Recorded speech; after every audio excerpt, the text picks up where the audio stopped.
ഞാൻ ഇവിടെ പറയാൻ പോണ കഥയുടെ പേര് യേശുവിന്റെ സ്നേഹം. ഒരിക്കൽ യേശു ജെറിക്കോയിലേക്ക് യാത്ര ചെയ്തു. വലിയൊരു ജനക്കൂട്ടം യേശുവിന്റെ കൂടെ ഉണ്ടായിരുന്നു. യേശു അതുവഴി പോകുന്നറിഞ്ഞ് രണ്ടമ്മ ഉച്ചത്തിൽ കരഞ്ഞു, കർത്താവേ, ദാവീദിന്റെ പുത്ര, എന്റെ മേൽ കനിയണമേ. കർത്താവേ, ദാവീദിന്റെ പുത്ര, എന്റെ മേൽ കനിയണമേ. മിണ്ടാതിരിയടോ, എന്തിനാ കിടന്ന് വിളിക്കുന്നത്? ജനക്കൂട്ടം അവരെ വരക്ക് വന്നു. വീണ്ടും അവർ ഉച്ചത്തിൽ വിളിച്ചു, കർത്താവേ, ദാവീദിന്റെ പുത്ര, എന്റെ മേൽ കനിയണമേ.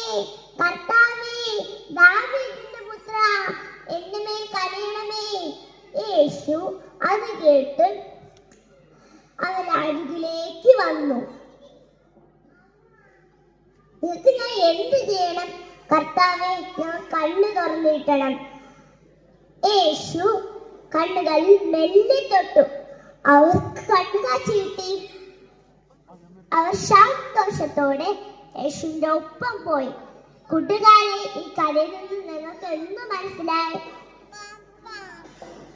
വിശ്വാസത്തോടെ നിങ്ങൾ എന്ത് ചോദിച്ചാലും യേശു നമുക്ക് തരും. നന്ദി, നമസ്കാരം.